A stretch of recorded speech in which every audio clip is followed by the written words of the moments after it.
حضرت ابوبکر صدیق رضی اللہ تعالیٰ عنہ ارشاد فرماتے ہیں میں حضور کے ساتھ تھا، ایک میدان سے ہم گزر رہے تھے تو ساتھ ہی ایک باغ تھا، وہاں بڑا رش تھا، لوگ بڑے اکٹھے تھے، بہت سارے لوگ جمع تھے۔ نبی پاک صلی اللہ علیہ وسلم نے فرمایا ابو بکر پتہ کرو کیا ہوا۔ جناب صدیق اکبر رضی اللہ تعالیٰ عنہ تشریف لائے اور واپس جا کے عرض کرنے لگے یا رسول اللہ صلی اللہ تعالی علیہ وسلم، ایک اونٹ پاگل ہو گیا، لوگوں کو کاٹ رہا ہے، لوگ اس کو گرفتار کرنے کی کوشش کر رہے ہیں، کسی کے ہاتھ میں ڈنڈا ہے، کسی کے ہاتھ میں رسا ہے، کسی کے ہاتھ میں نیزہ ہے۔ ابو میاں نبی پاک صلی اللہ علیہ وسلم نے فرمایا چلو میں چلتا ہوں۔ حضرت صدیق اکبر عرض کرنے لگے یا رسول اللہ صلی اللہ علیہ وسلم، وہ پاگل ہو گیا، وہ کاٹتا پھر رہا ہے، آپ مہربانی کریں، وہ تکلیف دے گا۔ فرمایا ابو بکر مجھے جانے دو۔ جناب صدیق اکبر فرماتے ہیں نبی پاک صلی اللہ علیہ وسلم تشریف لائے اور حضور جیسے ہی کھڑے ہوئے نا، اونٹ حضور کی طرف بھاگا، نبی پاک کی طرف لپکا وہ۔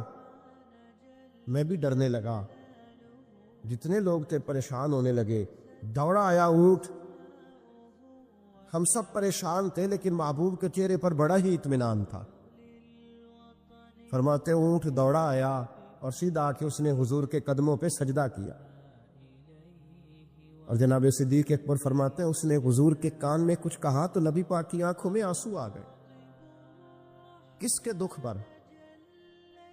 او بھائی غور تو کرو، اس بات کو سمجھو تو صحیح، تو جیتے جاگتے ہنستے کھیلتے انسان کے دکھ پر پریشان نہیں ہوتا،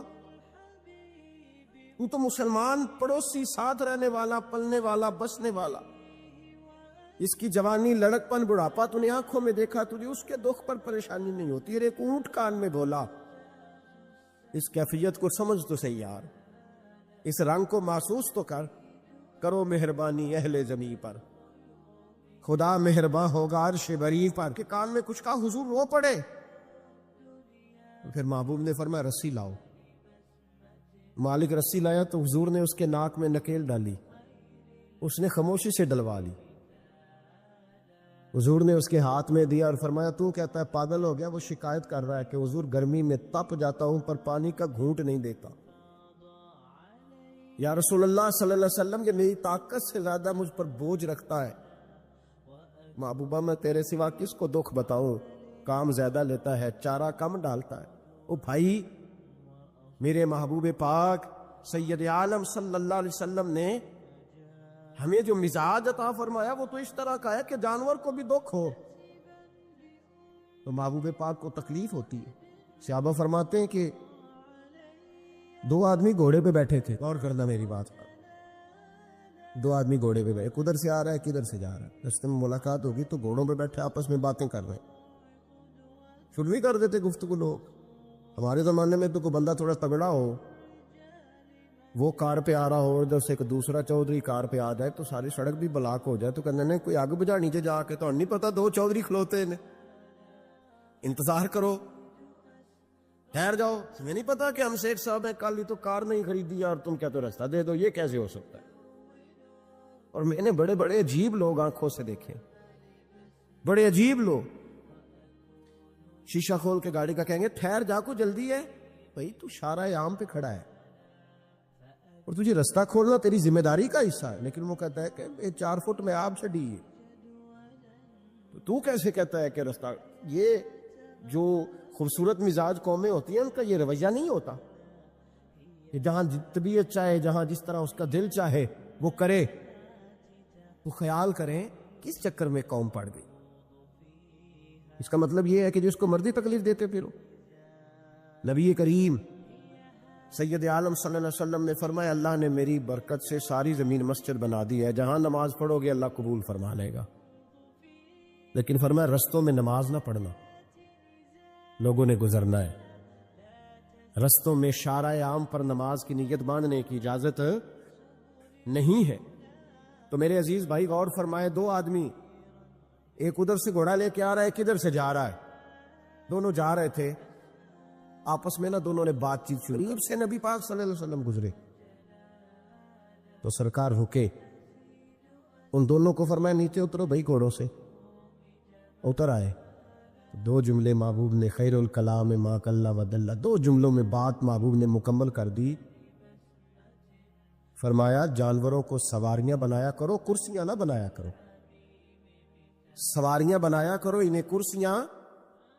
جب بیٹھنا ہو تو نیچے اترو، کسی کرسی پہ بیٹھ کے بات کرو. یہ سواری کے لیے ہیں. ان کے اوپر بوجھ اس وقت بنو جب تم نے سفر کرنا ہے. تم بوجھ بن گئے تو جو محبوب سید عالم صلی اللہ علیہ وسلم اتنے جذبات رکھیں کہ کسی آدمی نے جانور کو کھڑا کر کے صرف سواری کر لی، محبوب تو اسے منع فرمائے. اور یہاں ہم جیتے جاگتے لوگوں کا رستہ روکیں، ایمبولینس کو رستہ نہ دیں. ان گاڑیوں کو جو امدادی کاروائیوں کے لیے پہنچ رہی ہیں وہ کہیں کہ صاحب رستہ دینا پسند نہیں کر رہے.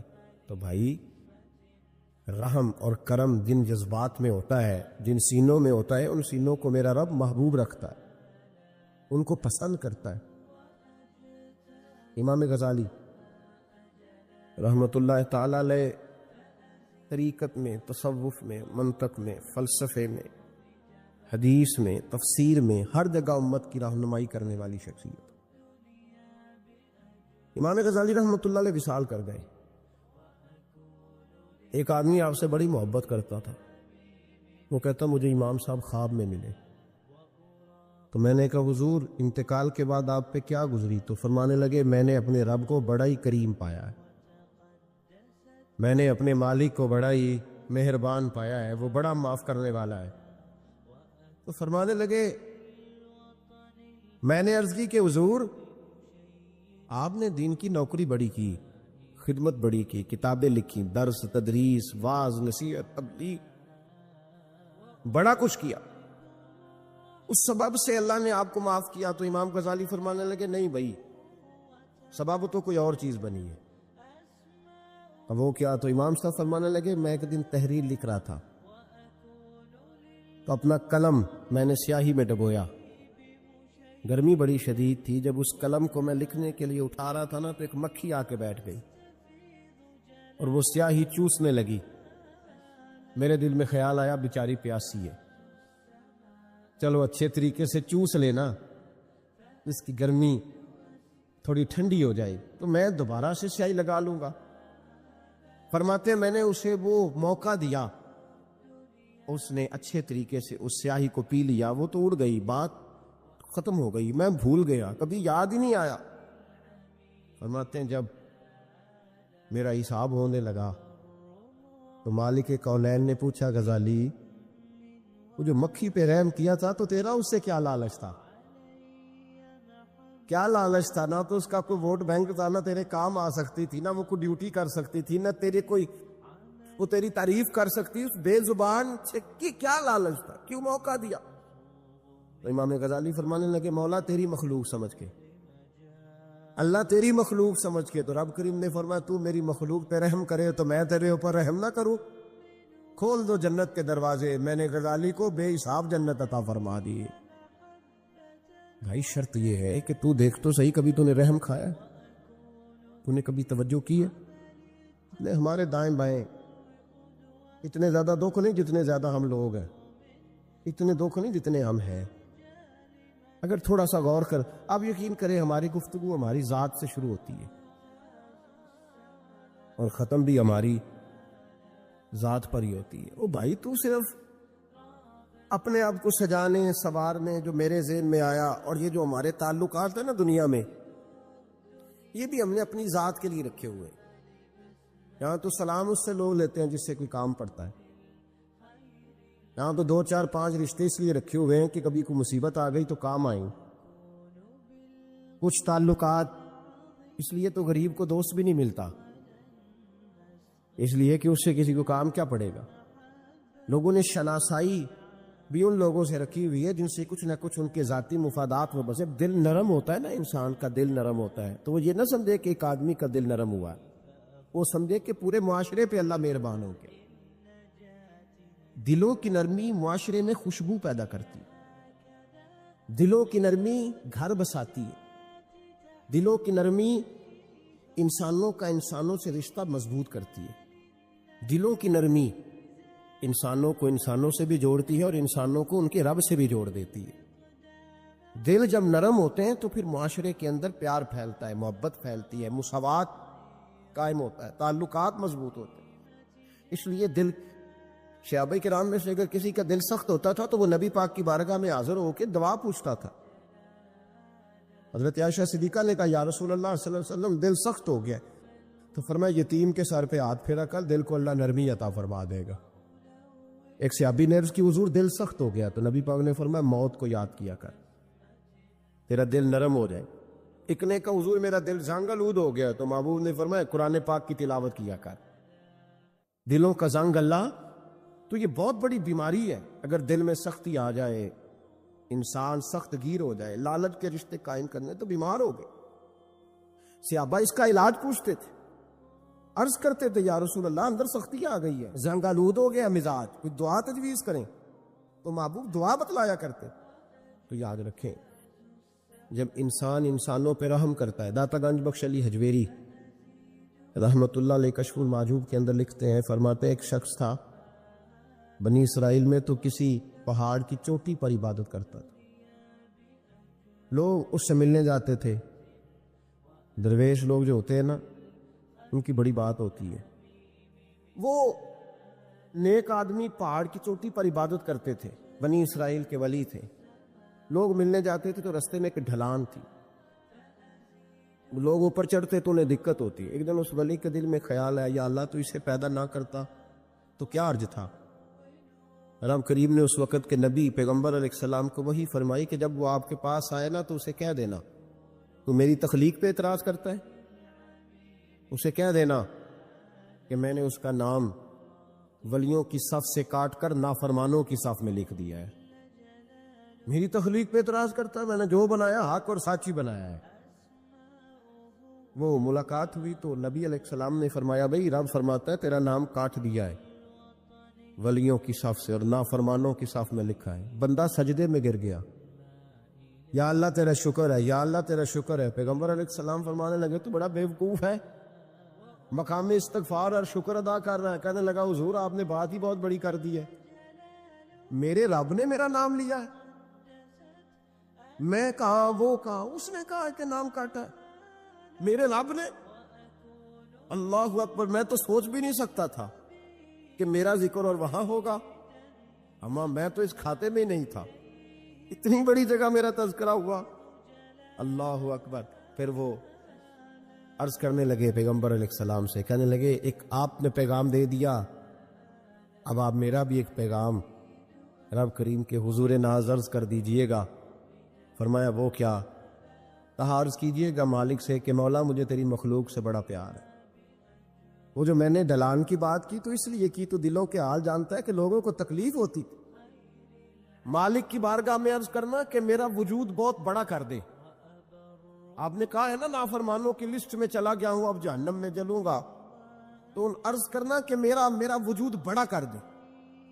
پڑا سارے دوزخ میں میں اکیلا ہی پورا آ جاؤں، میرا نہیں دل کرتا اللہ کا کوئی اور بندہ جہنم میں جلے، مجھے اس کی مخلوق سے بڑا پیار ہے۔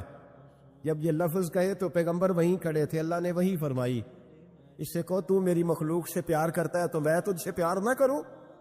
اس سے کہو تیرا گناہ بھی بخش دیا، تجھے دوبارہ ولی بھی بنا لیا، بغیر حساب جنت بھی دی، اور قیامت میں جس جس کی تو سفارش کرے گا میں اسے بھی جنت عطا کرتا چلا جاؤں۔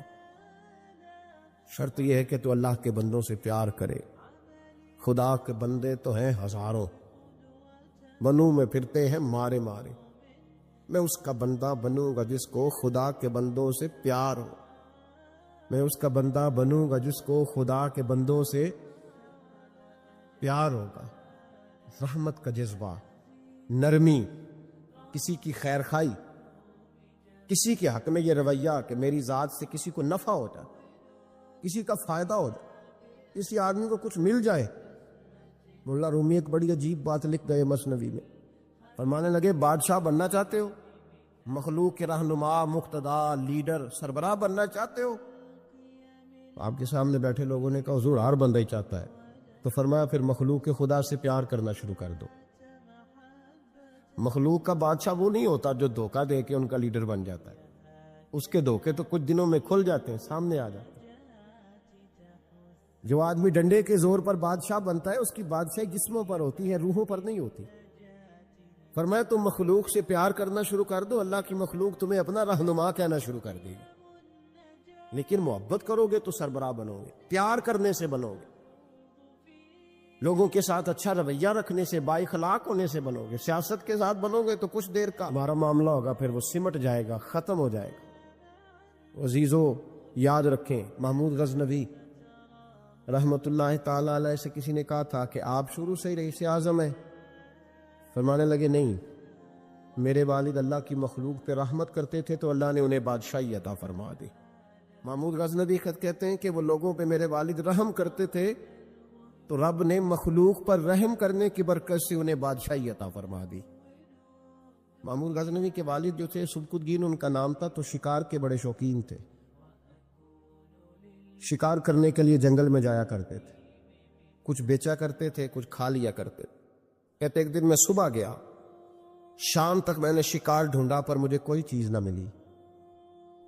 عصر کا وقت ہو گیا تو میں نے ایک ہرنی کا بچہ میرے ہاتھ آیا، میں نے فٹافٹ اس کو اپنے اٹھا کے گھوڑے کے آگے رکھا اور میں نے سر پٹ گھوڑا دوڑا دیا۔ بچہ بڑا پیارا تھا، اس کو لے کے میں تیزی سے جنگل سے نکلا کہ کہیں شام نہ ہو جائے۔ کہتے ہیں بہت تیزی کے ساتھ جنگل سے باہر آیا، تیل بھگاتے بھگاتے پلٹ کر میں نے دیکھا ہی نہیں۔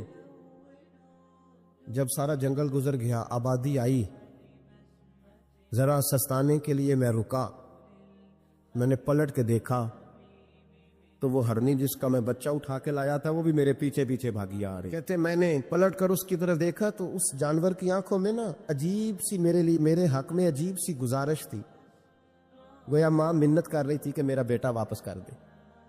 کہتے میرا یہی کاروبار تھا، جانور لانا، کچھ بیچنا، کچھ کھانا، شکار کرنا، یہی میرا کاروبار تھا، یہی میرا شغل تھا، یہی میرا شوق تھا، اور صبح سے شام تک ایک بچہ میرے قابو آیا۔ سبکتگین کہتے ہیں کہ اس ماں کی آنکھوں میں عجیب سا، یہاں تو ہمارے دیہاتی ماحول میں آج بھی یہ رسم پائی جاتی ہے، ناراض ہو گئی اماں، ساری رات وہ بیدار رہی، بچے پالے اس نے، تو سسر صاحب کہتے ہیں پکڑ لو بچے، بھگا دو اس کو، اللہ سے ڈر نہ، تو بچوں کو ماں سے جدا کر رہا ہے، سوچا ہی نہیں، رکھ لو بیٹا اور بیٹی اور اس کو چلتا کرو، خود ہی تڑپے گی تو آ جائے گی۔ محمود غزنوی کے والد کہتے ہیں اس ماں کی آنکھوں میں نے جب وہ تجسس دیکھا تو ایک منٹ میں نے فیصلہ کیا۔ کہتے ہیں بچہ میں نے زمین پہ چھوڑا اور بچہ دوڑ کے ماں کے پاس چلا گیا۔ ماں نے اسے لے کے ٹانگوں میں اس کو چوما، اس سے پیار کیا، ہرنی پیار کرنے لگی۔ فرماتے پھر میں نے دیکھا کہ وہ ماں بیٹا جنگل کی طرف چلے، تھوڑا سا آگے جا کے تو وہ ہرنی پھر لوٹ آئی، میری طرف اس نے دیکھا، یوں لگا جیسے میرا شکریہ ادا کر رہی، اور کہتے ہیں اس کی آنکھوں میں نے عجیب سی روشنی دیکھی، وہ تو لوٹ گئی، اور جتنا سکون مجھے آج ہوا زندگی میں پہلے کبھی نہیں ہوا تھا۔ مجھے یوں لگا جیسے وجود کے سارے بوجھ اتر گئے۔ میں گھر گیا، وضو کی اور عشاء کی نماز کی نیت، عصر مغرب تو رستے میں ہو گئی، عشاء کی نماز پڑھی تو اتنا لطف سجدے میں آیا جتنا پہلے کبھی نہیں آیا تھا۔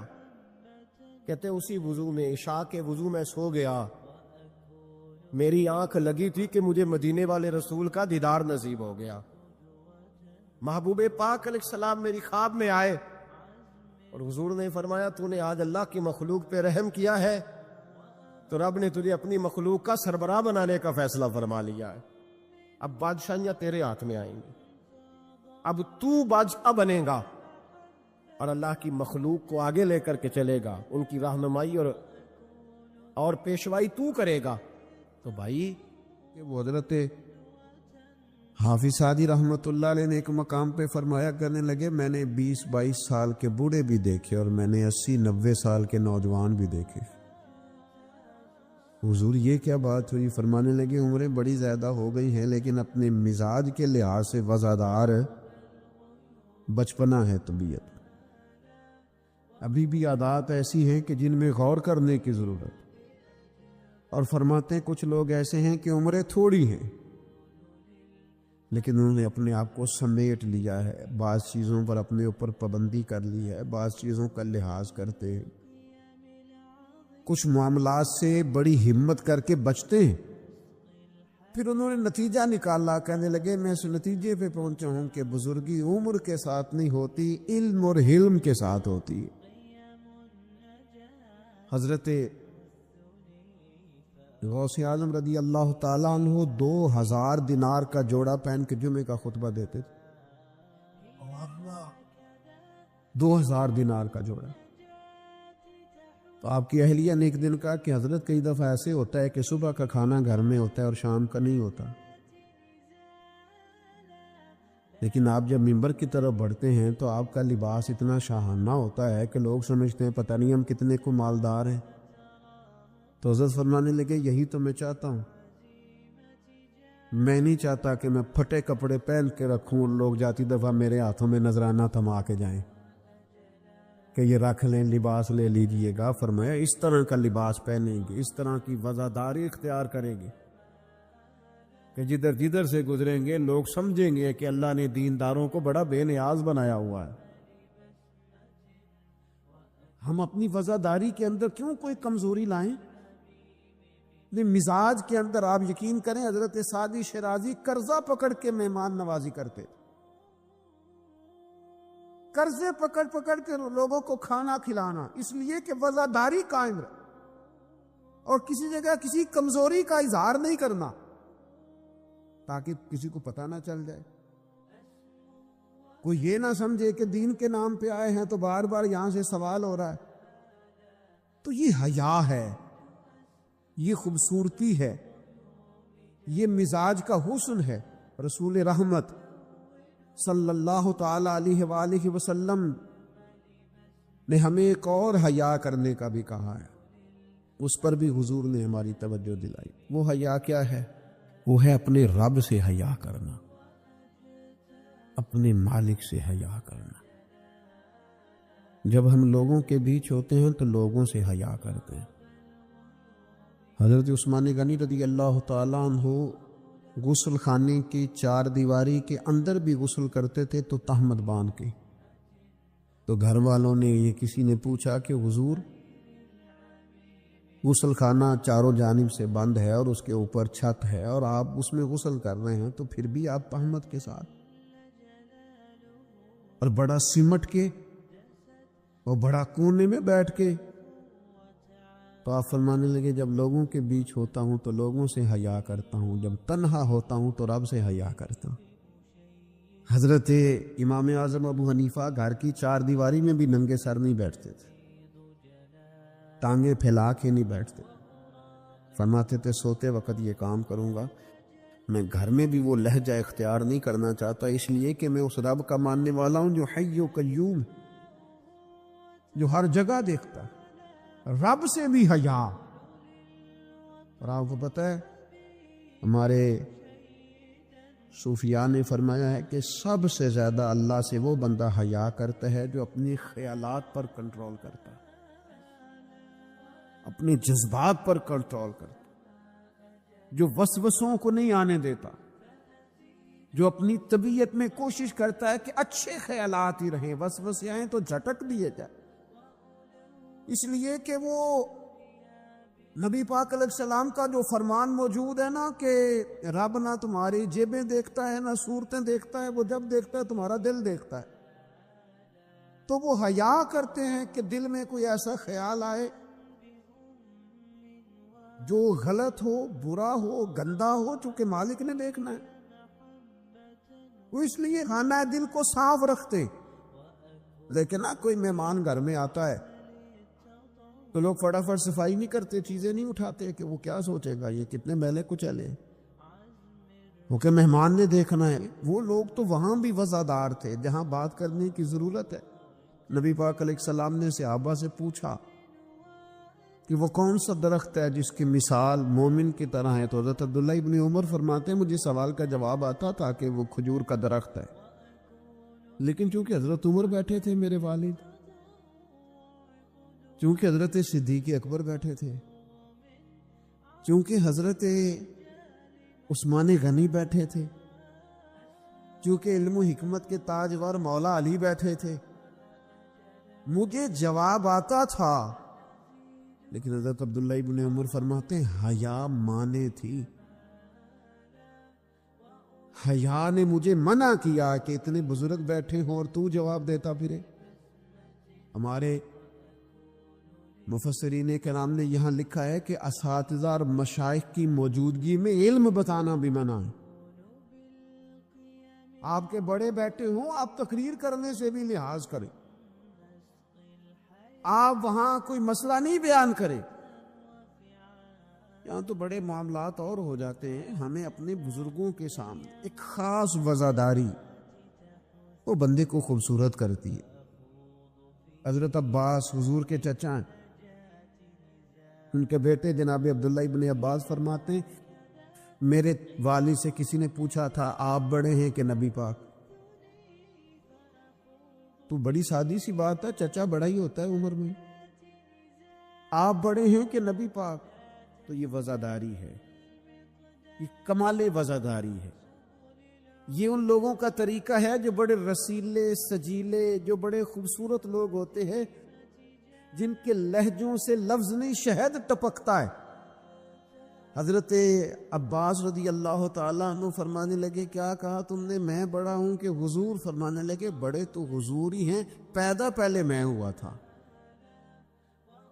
ولادت پہلے میری ہوئی تھی، بڑے بہرحال وہی ہیں، پیدا پہلے میں ہوا تھا۔ یہ جو وزاداریاں ہیں، یہ جو خوبصورتیاں ہیں، یہ جو آپ کے مزاج کے اندر خوبصورتی ہے، یہ جو لہجے کے اندر حسن ہے، یہ ایک بڑا ضروری کام ہے۔ بہت سارے لوگ دینی لوگوں سے مسئلہ پوچھنے آتے ہیں، لیکن ان میں 60% لوگ وہ ہوتے ہیں جو مسئلہ پوچھنے نہیں آتے، مفتی صاحب کو مسئلہ بتانے آتے ہیں۔ میری طرح کا بندہ تو چونکہ ذرا جلدی قائل ہو جاتا ہے، وقت تھوڑا ہوتا ہے تو بہت سارا ٹائم نہیں دے پاتے، تو میں کہتا ہوں کہ آپ کے خیال میں جو مجھے کہنا چاہیے وہ آپ مجھے بتا دیں، میں آپ کو کہہ دیتا ہوں، کیونکہ آپ جو چاہ رہے ہیں وہ تو ہے آپ کی مرضی کا فتویٰ۔ تو مجھے آپ بتا دیں بھلا اس سوال کا جواب کیا ہونا چاہیے، میں آپ کو بتا دیتا ہوں۔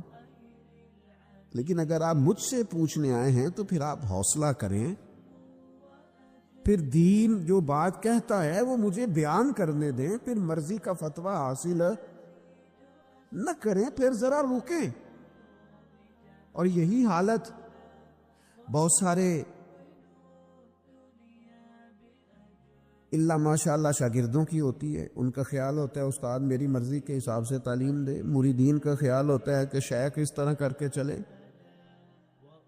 تو بھئی تیری شرطوں پہ ہی کرنا ہے، اگر تجھ کو قبول تو یہ سہولت تو مجھے سارا جہاں دیتا ہے۔ اگر تیری شرطوں پہ تو نے آنا ہے کہ میرے پاس یہ ٹائم ہے تو اس ٹائم آؤں گا، تو میں اس وقت پسند کرتا ہوں تو میں اس وقت آؤں گا، تو آپ اگر یہ کہیں گے تو پھر میں یہ تیری شرطوں پہ ہی کرنا ہے اگر تجھ کو قبول، یہ سہولت تو مجھے سارا جہاں دیتا ہے۔ پھر تو ٹھیک ہے، اگر ہم نے کچھ لوگ کچھ دو کی پالیسی پہ ہی تعلق بنانا ہے تو پھر استادی شاگردی تو نہ ہوئی، پھر تو ٹھیک ہو گیا، پھر جرانے کریں گے، دوستیاں کریں گے، اس طرح کے لوگ تو ڈھیروں مل جاتے۔ اپنی زندگی کے اندر وزاداری، خوبصورتی، ٹھہراؤ، لہجے کے اندر حسن، مزاج کے اندر ایک کمال۔ حضرت امام مالک رحمۃ اللہ علیہ کو کسی بات پر امام اعظم نے بڑا ڈانٹ دیا، شاگرد تھے، بڑا ڈانٹ دیا، سخت ڈانٹا، اور اس کے بعد بھی وقفے سے کبھی کوئی ایسی بات ہوتی تو امام صاحب کہتے ہیں میری طبیعت سے وہ غصہ نہ جاتا کہ یار اس نے ایسا کیوں کیا۔ کچھ عرصے کے بعد جا کے وہ بات کھلی کہ جس بات پر امام ابو مالک کو ڈانٹا ہے ان کی تو غلطی نہیں تھی، دوسرے کلاس فیلو کی غلطی تھی، کیونکہ تو یہ انہوں نے تو یہ بات کہی نہیں، تو کسی اور نے کہی تھی اور نام ان کا لگ گیا۔ بچے کر دیتے ہیں نا شرارت، کسی نے کی، نام کسی۔ تو امام اعظم ابو حنیفہ رحمۃ اللہ علیہ امام مالک سے کہنے لگے بیٹا تم نے بتایا کیوں نہیں، اتنی ڈانٹ کھا لی۔ حضرت امام مالک نے سر جھکا لی،